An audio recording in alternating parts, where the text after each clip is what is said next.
और सबका एक ही परमेश्वर और पिता है, जो सबके ऊपर और सबके मध्य में और सब में है। पर हम में से हर एक को मसीह के दान के परिमाण के अनुसार अनुग्रह मिला है। इसलिए वह कहता है, वह ऊंचे पर चढ़ा और बंदियों को बांध ले गया और मनुष्यों को दान दिए।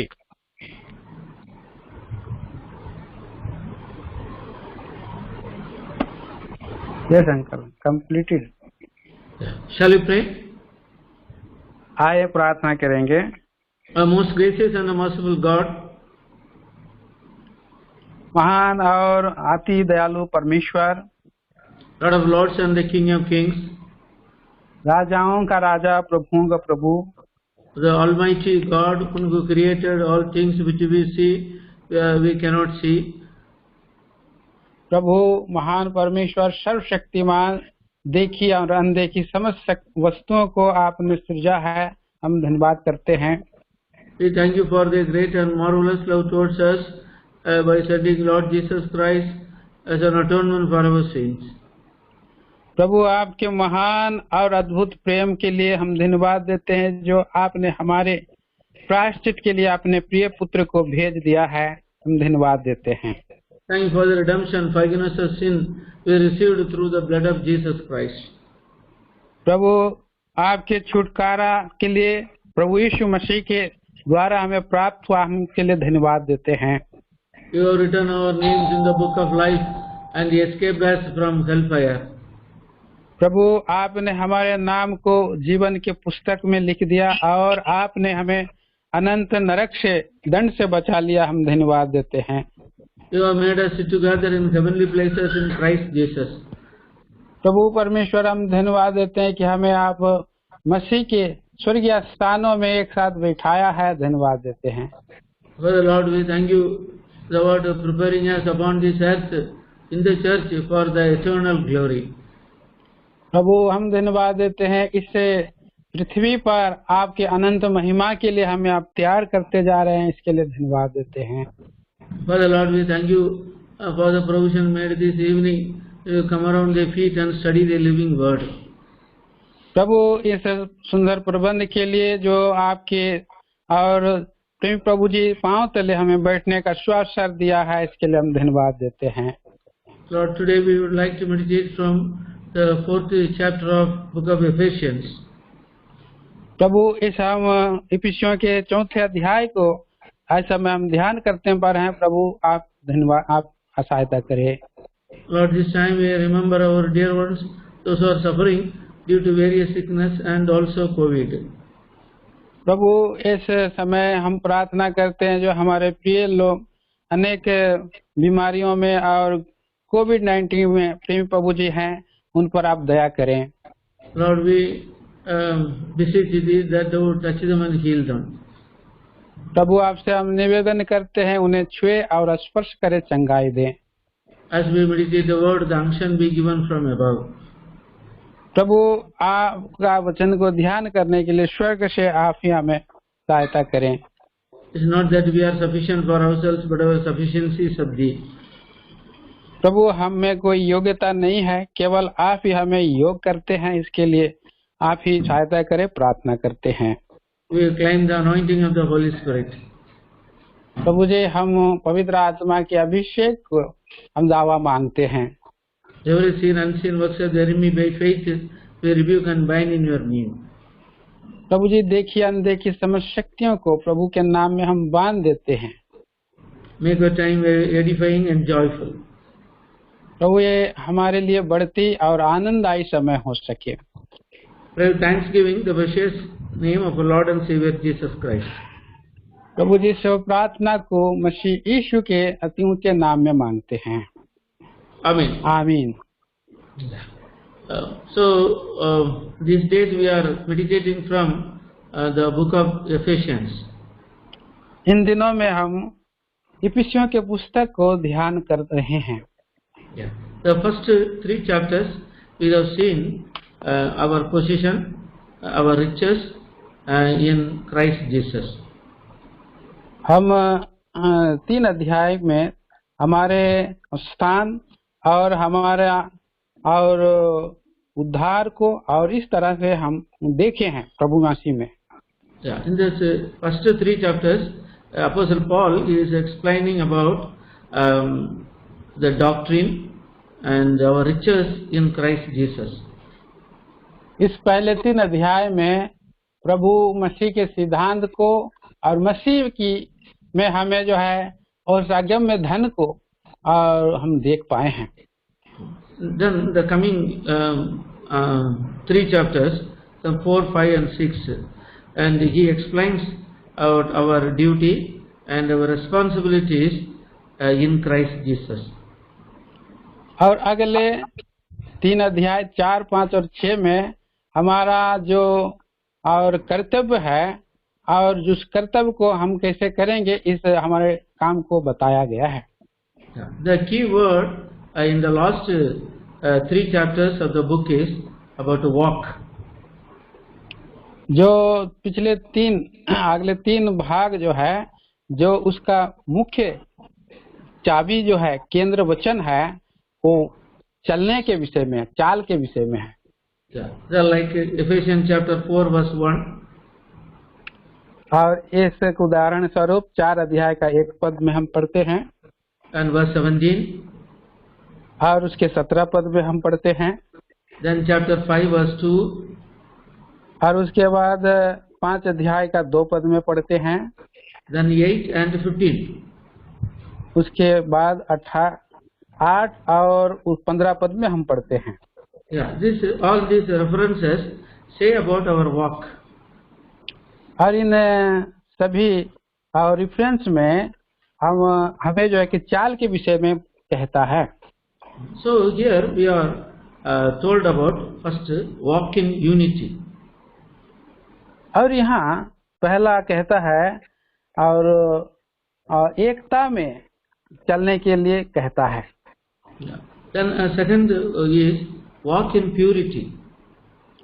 और दूसरा विचार में पवित्रता में चलने के लिए कहता है। Thirdly, walk in harmony. और तीसरा चाल हमें कहता है एक मन हो करके एक रिदम में चलने के लिए कहता है। Then lastly we are told walk victoriously. और आखिरी में और विजयी जीवन के समान चलने के लिए कहता है। This fourfold walks are told in these last 3 chapters. और ये 4 गुना चाल इन आखिरी 3 अध्यायों में वो हमसे कहता है।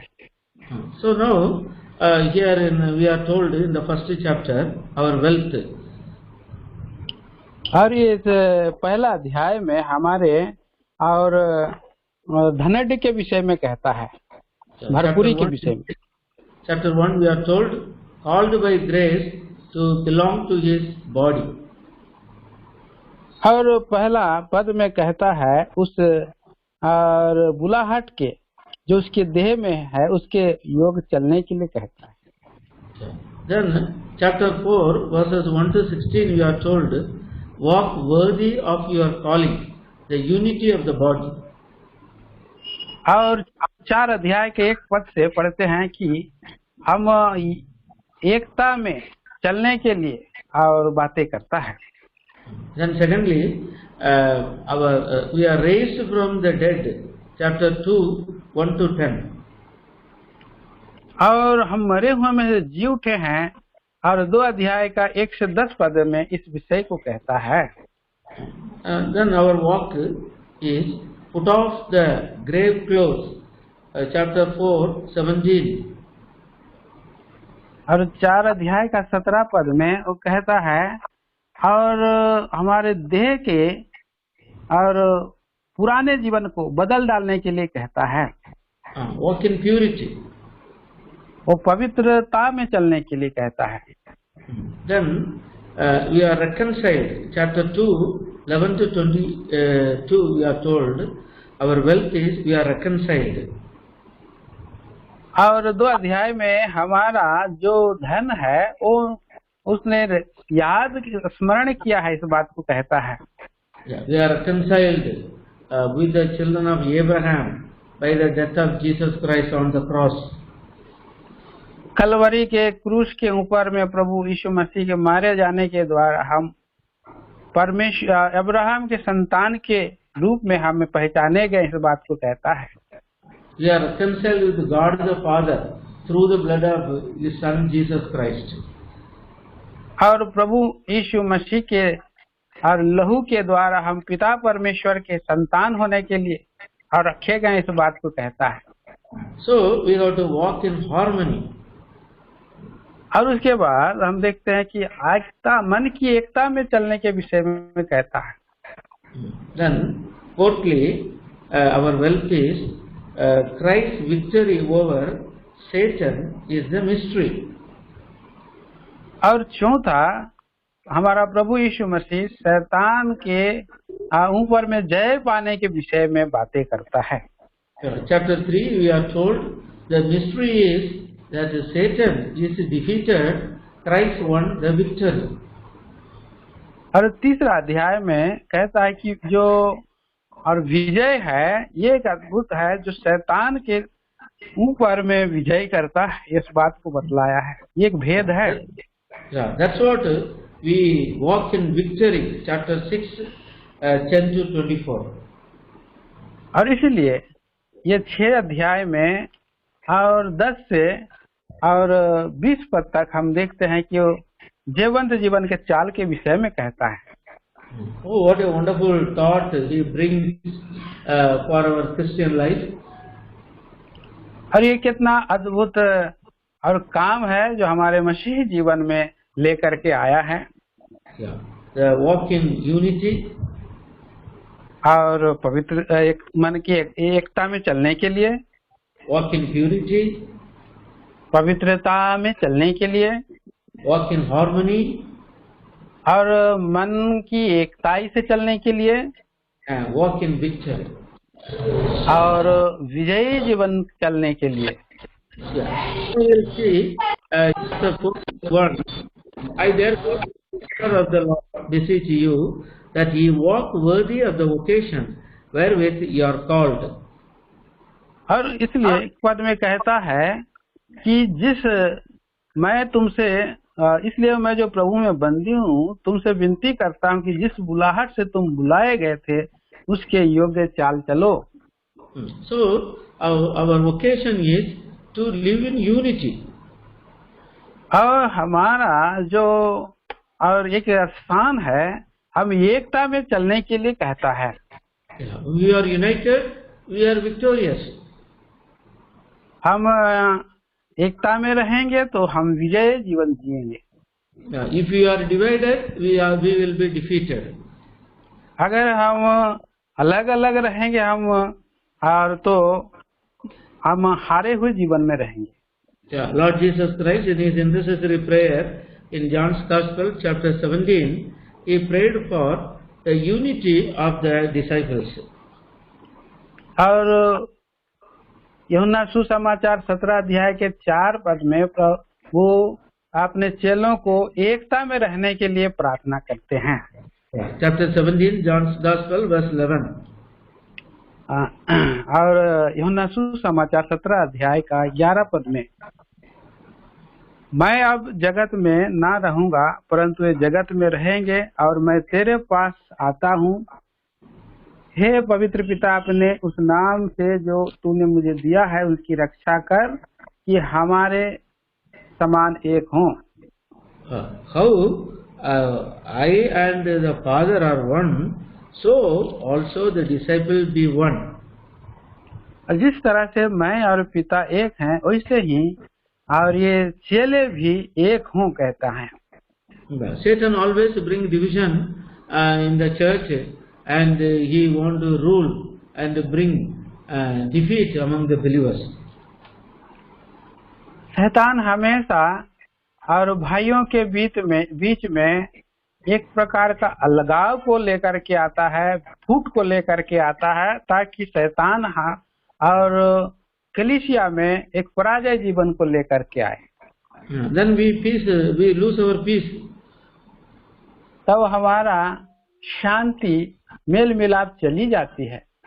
So Paul he says verse 2 and 3, with all lowliness and meekness, with the long suffering, forbearing one another in love, enduring to keep the unity of the Spirit in the bond of peace.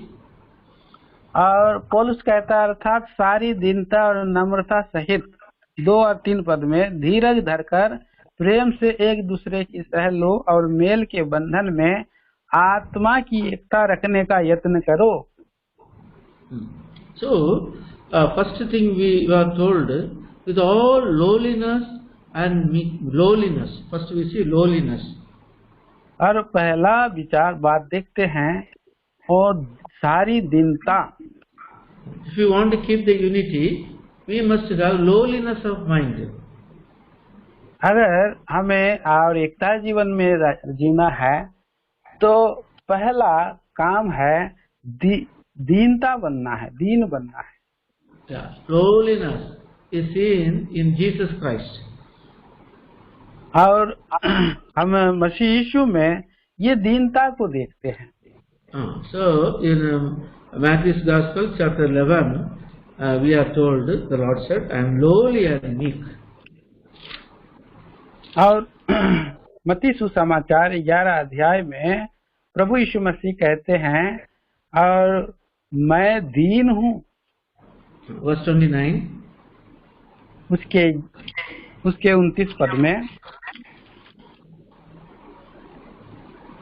मेरा जुआ अपने ऊपर उठा लो और मुझसे सीखो क्योंकि मैं नम्र और मन में दीन हूँ. The God of heaven, He humbled Himself and He came to this earth. With all lowliness, He lived upon this earth. स्वर्ग का परमेश्वर और उसने अपने आप को दीन खाली किया, मनुष्य बन करके हमारे बीच में इस पृथ्वी पर आ गया है. He left all His glory, He came to this earth. उसने सारी महिमा को स्वर्ग पर रख दिया, त्याग दिया और अपने आप को खाली करके यहाँ आया है. So lowliness of mind. इसलिए ये मन का और जो दीनता को रखना है. Yeah, when lowliness is exercised in our Christian life, we will consider others better than ourselves. और ये जो दीनता को अभ्यास करने का अर्थ मतलब है कि हम अपने को दूसरों से अपने आप को दीन समझें और दूसरे को हमसे अच्छे समझें. If lowliness is not there, pride will come in our life. अगर हम दीनता को नहीं रखेंगे तो हमारे जीवन में घमंड आ जाएगा. Yeah, pride is the symbol of devil. ये घमंड जो है और शैतान का चिन्ह है. Yeah, Lucifer, he entertained pride in his life against that great glorious God. और देखते हैं लूसीफर के जीवन में परमेश्वर के विरुद्ध में घमंड अंदर में आ गया उसका. That's what he was expelled from heaven. और इसलिए हम देखते हैं कि उसे और स्वर्ग से नीचे गिरा दिया गया है. So in 1 Peter chapter 5 verse 11 verse 6 we are told, humble yourselves therefore under the mighty hand of God, He may exalt you in due time. और इसलिए पहला पतरस का 5 अध्याय में और उसका 6 और 9 पद में वहाँ देखते हैं कि लिखा है कि अपने आप को दीन बनाओ और परमेश्वर और आपको ऊंचा उठाएगा. Verse 5 last portion, God resisteth the proud and He giveth grace to the humble. 5 अध्याय के आखिरी चरण में कहता है दीनों लिखा है कि परमेश्वर अभिमानियों का विरोध करता है पर दीनों पर अनुग्रह करता है. So He resisted the proud. और ये घमंडियों को विरोध करता है. He gives grace to the humble. और जो दीन है उन पर अनुग्रह देता है। Yeah. The second thing we have to do is must have is meekness. और दूसरा विचार जो है हमारे अंदर में नम्रता आना है। Meekness is not weakness. नम्रता कोई कमजोरी नहीं है। Though Moses was a great man used by God, God says about Moses, he is the meek man upon this earth. जबकि मूसा जो है और इस पृथ्वी पर और दीन जीवन नम्रता का जीवन बिताया, और प्रभु यीशु मसीह परमेश्वर ने कहा है कि उसके समान पृथ्वी पर कोई नम्र व्यक्ति नहीं है। So that so much that he was meek.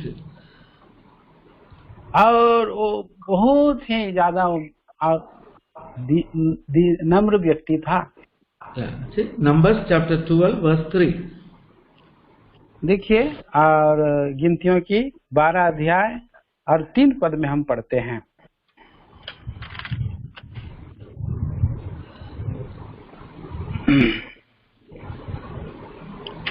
बारह अध्याय और 3 पद। मूसा पृथ्वी भर के रहने वाले सब मनुष्यों से बहुत अधिक नम्र स्वभाव का था। So very meek. और बहुत अधिक नम्र था। Highly learned man in Egypt. और जो व्यक्ति जो मिस्र देश में बहुत ही शिक्षा पाया हुआ व्यक्ति है, trained with all wisdom of Egyptian.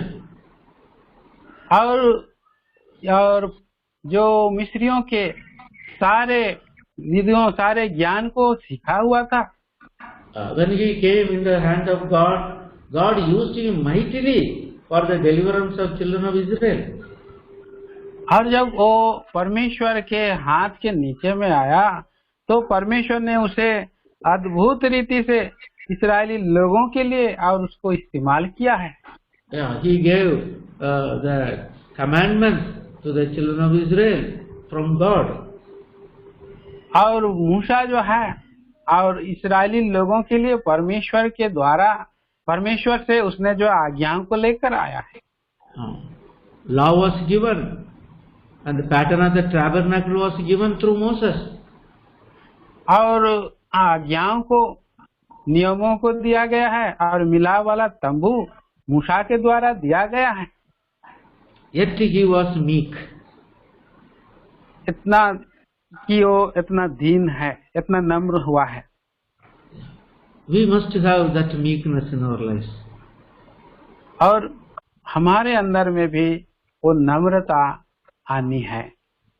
Matthew's Gospel chapter 11 verse 29, Jesus Christ says, I am meek and lowly in heart. मत्ती सुसमाचार 11 अध्याय और उसका 29 पद में प्रभु यीशु मसीह कहते हैं, मैं हृदय में नम्र और दीन हूँ।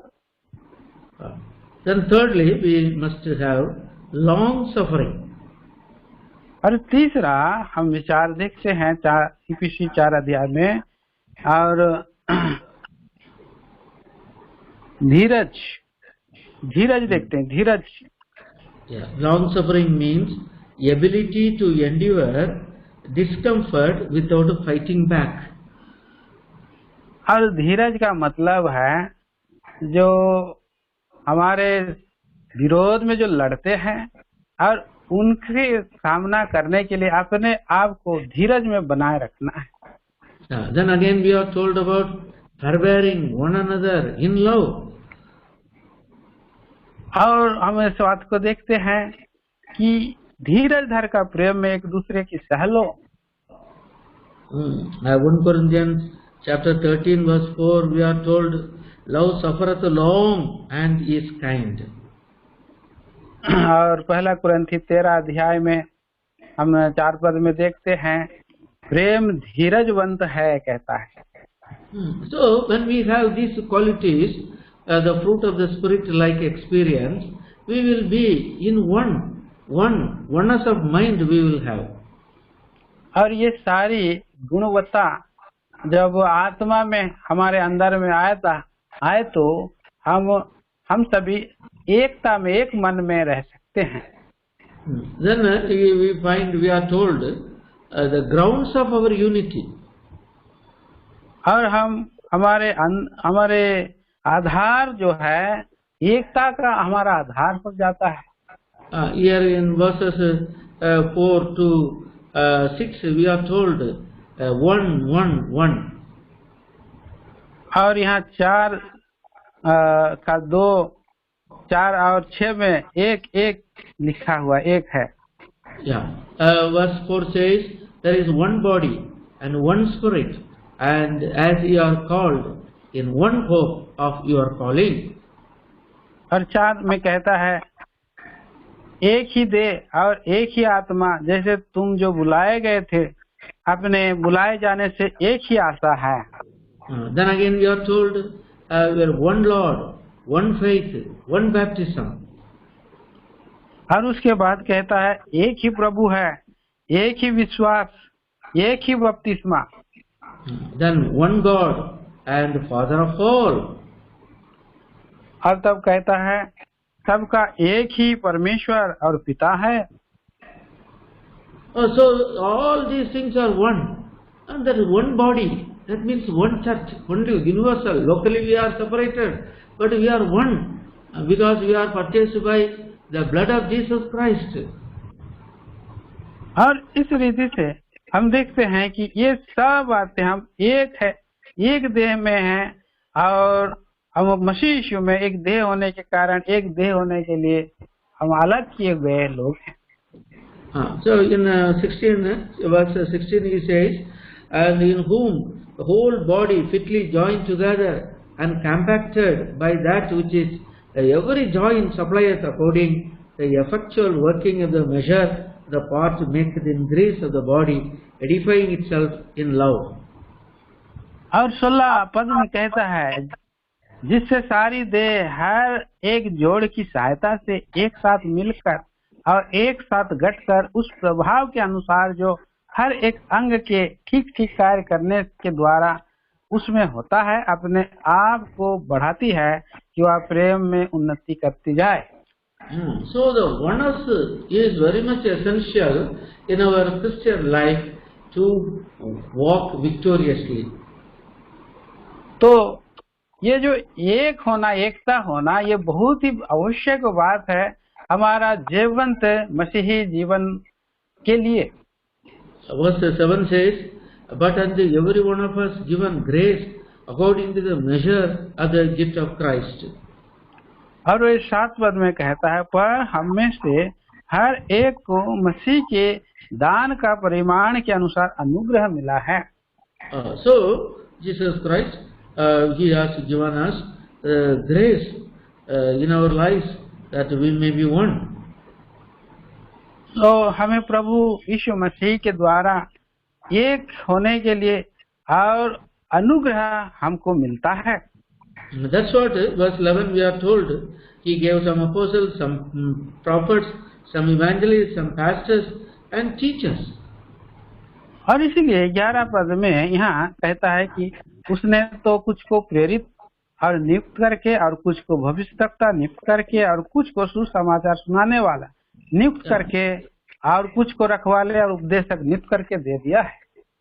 God keep these people in the church for the edification of the body of Christ. और परमेश्वर कलीसिया में इन लोगों को देह की उन्नति के लिए रखा है. Why? इसलिए that we all come to the unity of faith, the knowledge of the Son of God, unto the perfect man, unto the measure of the stature of fullness of Christ. Verse 13. और इसलिए जबकि हम सब के साथ विश्वास और परमेश्वर के पुत्र की पहचान में एक न हो जाएं और एक सिद्ध मनुष्य न बन जाएं और मसीह के पूरे डील डोल तक न बढ़ जाएं. When God created Adam and Eve, He created in the form of God. और परमेश्वर ने जबकि आदम और हव्वा को अपने ही स्वरूप और समानता में बनाया था। See what a beautiful thing it is. और देखिए कितना अद्भुत बात और सुंदर बात है। Yeah, chapter 1 Genesis, verse 26. उत्पत्ति की किताब पहला अध्याय और उसके 26 पद में God said, let us make man in our image, after our likeness. परमेश्वर ने कहा हम मनुष्य को अपने स्वरूप के अनुसार अपनी समानता में बनाएं। Verse 27. 27 पद। So God created man in his own image. In the image of God created he him, male and female created them. तब परमेश्वर ने मनुष्य को अपने स्वरूप के अनुसार उत्पन्न किया और अपने ही स्वरूप के अनुसार परमेश्वर ने उत्पन्न किया, नर और नारी करके उसे मनुष्यों की सृष्टि की। When man was created, he was in the image of God. और जब मनुष्यों की सृष्टि किया तो उसके स्वरूप और समानता में बनाया, full of glory. महिमा से भरा हुआ। Yeah, when Eve and Adam they sinned, glory departed. They became naked. और जब आदम और हव्वा ने पाप किया तो महिमा चली गई और वे लोग नंगे हो गए। Terrible fall. और भयंकर पतन। Fear came in their lives. भय उनके जीवन में प्रवेश कर गई। Yeah, sin entered, multiplied. They lost the image of God day by day. पाप अंदर में प्रवेश करके बढ़ते गया और वे परमेश्वर का स्वरूप को खो दिए हैं। Yeah, they are away from God. वे परमेश्वर से अलग हो गए। So Romans 3:23 says there is no difference. All have sinned and come short of glory of God. और रोमियो का 3 अध्याय का 11 में कहता है 10 में, और सबने पाप किया है, परमेश्वर की महिमा से रहित हो गए। So Romans 5:12, one man sin entered into the world, all have become sinners and death passed upon all.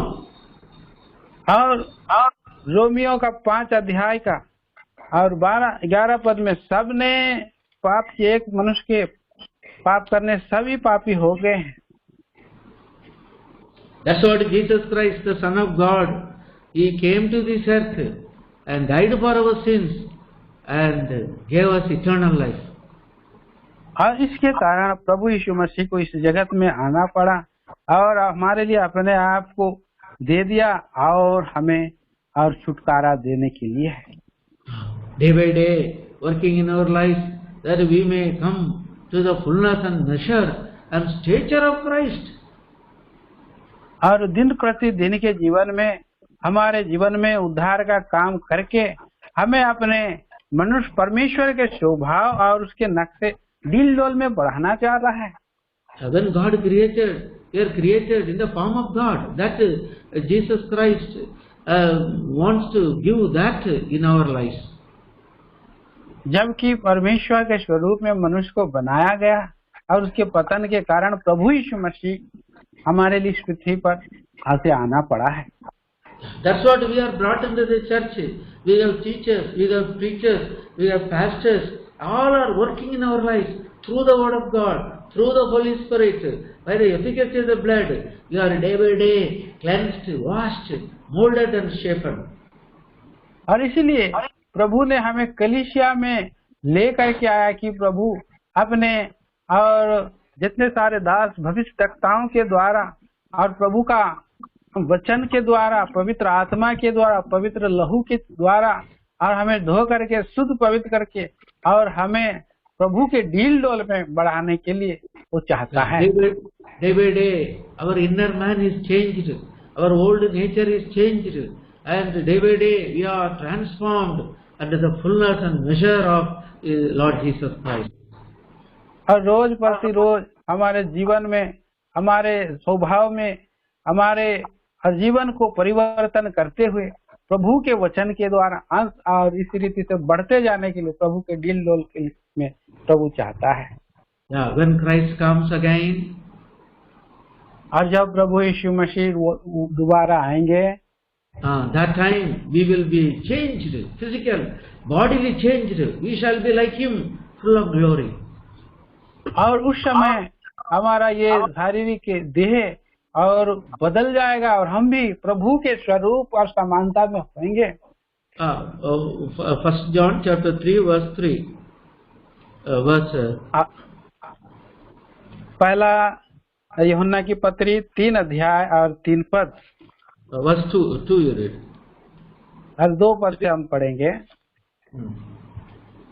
हे प्रियो, हम अब परमेश्वर की संतान हैं और अभी तक यह प्रकट नहीं हुआ कि हम क्या कुछ होंगे। इतना जानते हैं कि जब वह प्रकट होगा तो हम उसके समान होंगे, क्योंकि उसको वैसा ही देखेंगे जैसा वह है। We shall be changed in a moment of time. और हम क्षण भर में हमारा रूप बदल जाएगा। We will be like Jesus. और हम मसीह के समान हो जाएंगे। That's what we are getting changed in the church. और इसीलिए हमारे कलीसिया में हम इस रीति से हमारे जीवन में बदलते जाना है। So what a great plan and purpose of God in our lives. तो प्रियो, कितना महान और उद्देश्य है हमारे लिए परमेश्वर का। What all we lost in first Adam will be restored in our lives, the lost Adam, Christ Jesus. और हम देखते हैं प्रियो, किस रीति से बदलाव को, पुराना जीवन को मसीह यीशु में हम परिवर्तित जीवन को देखते हैं। 1 Corinthians chapter 15 verse 52. पहला कुरिन्थी 15 अध्याय का 52 पद में हम पढ़ते हैं, और यह क्षण भर में पलक मारते ही अंतिम तुरही फूंकते ही होगा, क्योंकि तुरही फूंकी जाएगी, मुर्दे अविनाशी दशा में उठाए जाएंगे और हम बदल जाएंगे। We shall be changed. और हम बदल जाएंगे। So we will be like Christ. और हम मसीह के समान होंगे। That's what we are given Word of God. That's what we are given Holy Spirit. That's what we are given the efficacy of the blood. और इसी कारण हमें प्रभु नया जन्म दिया है और पवित्र लहू दिया है और वचन के द्वारा हमारे जीवन में और बढ़ते जाने के लिए कर रहा है। Verse 14, Ephesians 4:14. इफिसी 4 का 14 पद में, That therefore henceforth be no more children tossed to and fro and carried about every wind of doctrine by the sleight of men, cunning craftiness, whereby they lie in wait deceive. ताकि हम आगे को बालक न रहें जो मनुष्यों की ठग विद्या और चतुराई से उनके भरमानों की युक्तियों के और उपदेश के हर एक झोंके से उछाले और इधर उधर घुमाए जाते हैं। We must be very careful. हमें बहुत ही सावधान रहने की आवश्यकता है। No more children tossed to and fro. और बालक ना रहें और मनुष्य के ठग विद्या और चतुराई से बच्चे।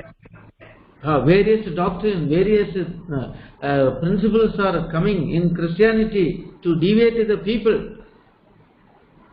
तो मनुष्यों के साथ वाद विवाद करने के लिए भ्रम की युक्तियां और उपदेश और इस रीति से इस कलीसिया में इधर उधर और फैल गई है। We must be very careful. We are called by God for eternal glory. और हमें बहुत ही सावधान रहना है हमारे स्वर्गीय बुलाहट के प्रति। Then verse 15 and 16.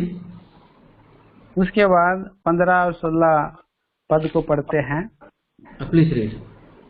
वरन प्रेम में सच्चाई से चलते हुए सब बातों में उसमें जो सिर है अर्थात मसीह में बढ़ते जाएं, जिससे सारी देह हर एक जोड़ की सहायता से एक साथ मिलकर और एक साथ गठकर उस प्रभाव के अनुसार जो हर एक अंग के ठीक ठीक कार्य करने के द्वारा उसमें होता है, अपने आप को बढ़ाती है कि वह प्रेम में उन्नति करती जाए। So here he says, speaking the truth in love. और यहाँ हम देखते हैं कि वो सच्चाई के बारे में बात करता है। It's very important. ये बहुत ही महत्वपूर्ण है। Our God is the God of truth. There is no lie in Him. और हमारा परमेश्वर सत्य है, उसमें झूठ बिल्कुल नहीं है। See, Titus chapter 1 verse 2. देखिए तीतुस की पत्री उसका पहला अध्याय और 2 पद में, In hope of eternal life which God that cannot lie promised before the world began. उस अनंत जीवन की आशा पर जिसकी प्रतिज्ञा परमेश्वर ने, जो झूठ बोल नहीं सकता, सनातन से की है। Then Hebrews chapter 6 verse 18. उसके बाद इब्रानियों की पत्री 6 अध्याय 18 पद में, It is impossible for God to lie. जिसके विषय में परमेश्वर का झूठा ठहरना अनहोना है। Impossible to God for lie. परमेश्वर का झूठा ठहरना अनहोना है। Then Numbers 23 verse 19. और उसके बाद गिनती उसका 23 अध्याय और 26 पद।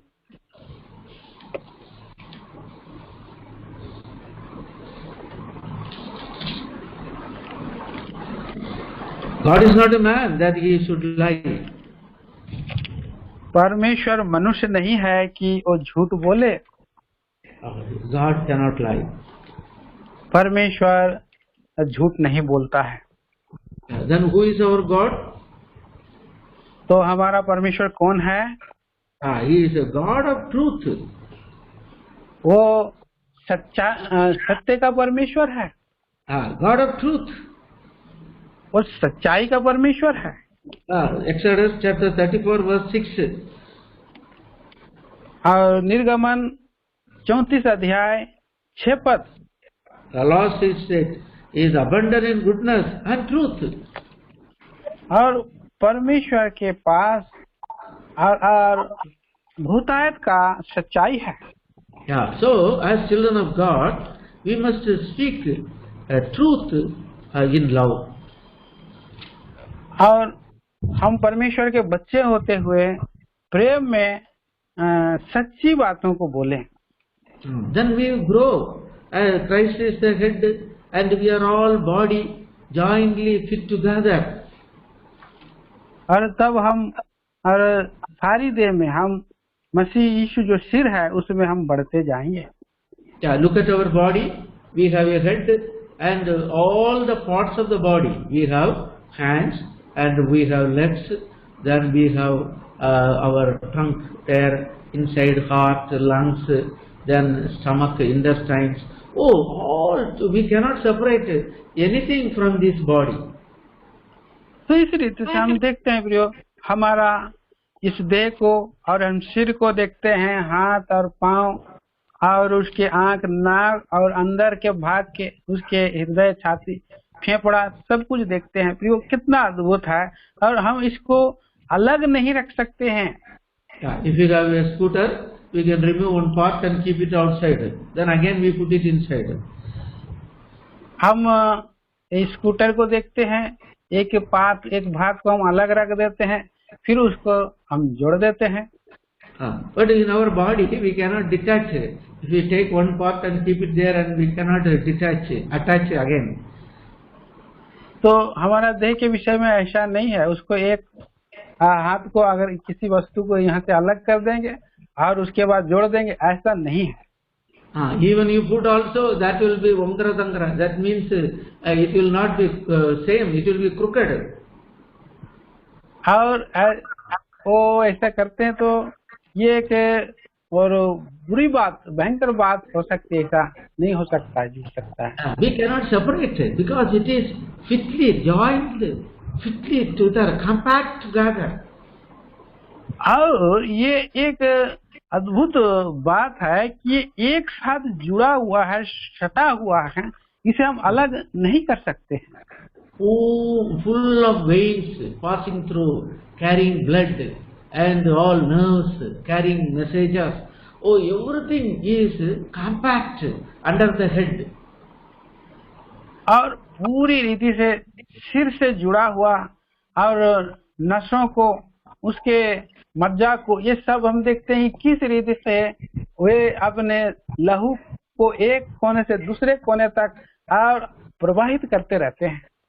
We cannot understand our body. हम अपने देह के विषय में हम समझ नहीं सकते हैं। If we don't understand our body, how shall we understand the God's grace in unity? और हम हमारे देह के विषय में नहीं जान सकते हैं तो हमारे परमेश्वर के विषय में जो उसकी अनुग्रह और उसकी एकता को कैसे समझ सकते हैं? We are all one body under the head of Christ. हम सभी एक देह हैं और मसीह यीशु के सिरत्व पद के नीचे में है। Verse 16. और 16 पद में, जिससे सारी देह हर एक जोड़ की सहायता से एक साथ मिलकर, एक साथ गठकर, उस प्रभाव के अनुसार जो हर एक भाग के ठीक ठीक कार्य करने के द्वारा उसमें होता है, अपनी आप को बढ़ाती है कि वह प्रेम में उन्नति करती जाए। So every part is edifying the body.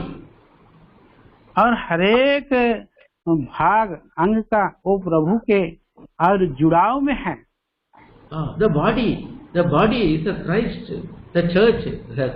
Christ is the head, and the body is the church. We are all members joined together, bringing edification. हम उन्नति लाने के लिए प्रभु यीशु मसीह सिर है और हम सभी देह के अंग हैं और प्रभु में हमें बढ़ते लाने के लिए। That's what he says. Therefore, and testify in the Lord, henceforth walk not as the other Gentiles walk, in the vanity of their mind. Verse 17. और इसलिए कहता है 17 पद में, इसलिए मैं ये अनुग्रह करता हूँ कि जैसे अन्य जाति लोग अपने मन की अनर्थ रीति पर चलते हैं, तुम आपसे फिर ऐसे ना चलो। Not like the Gentiles walk. और अन्य जातियों के समान नहीं चलने के लिए कहता है। They walk in their vanity of mind. वे मन के अनर्थ रीति पर चलते हैं। What they want to do, they will do. They have no purity in their lives. They walk as they like. और वो जो करना चाहते हैं वो करते हैं, कोई उनके हृदय में पवित्रता नहीं है और उसके अनुसार चलते हैं। Their foolish heart was darkened. और उनका बुद्धि ने अंधेरी हो गई है, मूर्ख बुद्धि है के हैं। We must be very careful. Our walk should not be like the Gentiles walk. हमें इस विषय में बड़े गंभीर रहना है, हमें और अन्य जातियों के समान नहीं चलना है। In Romans chapter 1:21 to 23, we are told about the Gentiles, what they are doing. Romeo के पहला अध्याय में 21 से 23 पद तक कैसे अन्य जाति लोग वहाँ पर काम करते हैं दिखाया गया है। Read. रोमियो की पत्री उसका 1 अध्याय 21 से 23। इस कारण कि परमेश्वर को जानने पर भी उसने परमेश्वर के योग्य बड़ाई और धन्यवाद ना किया, परंतु व्यर्थ विचार करने लगे, यहाँ तक कि उनका निर्बुद्धि मन अंधेरा हो गया। वे अपने आप को बुद्धिमान जताकर मूर्ख बन गए और अविनाशी परमेश्वर की महिमा को नाशवान मनुष्य और पक्षियों और चौपायों और रेंगने वाले जंतुओं की समानता, मूरत की समानता में बदल डाला। So this is their walk in their vanity of mind. Heart is darkened. और ये उनका चाल है, उनके मन के व्यर्थ और हृदय के और बुरे काम के अनुसार वे लोग चलते हैं। But we are not so. लेकिन हम उनके समान नहीं हैं। Yeah, we are enlightened. Our sins are forgiven. Our eyes are opened. और हमें ज्योतिर्मय किया गया है, हमारा पाप क्षमा किए गए हैं, हम प्रभु में आगे हैं। So we walk in the newness of life. और हमें और नएपन में चलना है, मसीह के नएपन में चलना है। Ephesians chapter 4. इफिसी 4 अध्याय and verses 18 to 20. और 18 से 20 पद तक। क्योंकि उसकी बुद्धि अंधेरी हो गई है और उस अज्ञानता के कारण जो उसमें है और उनके मन की कठोरता के कारण वे परमेश्वर के जीवन से अलग किए हुए हैं और वे शून्य होकर लुचपन में लग गए हैं कि सब प्रकार के गंदे काम लालसा से किया करें। पर तुमने मसीह की ऐसी शिक्षा नहीं पाई। So ye have not so learned Christ. और हम ऐसे शिक्षा मसीह से नहीं पाई है। But what the people of this earth? लेकिन इस पृथ्वी के लोगों का क्या? They walk in their ignorance, in the blindness of their heart. और वे उनके जो चाल है लुचपन और मन के गंदे कामों के अनुसार चलते हैं। But we thank God. God has enlightened us from that blindness. तो हम प्रभु का धन्यवाद देते हैं, इस अंधापन से हमें प्रभु ने ज्योतिता में लेकर के आया है। See, 2 Corinthians chapter 4 verse 4.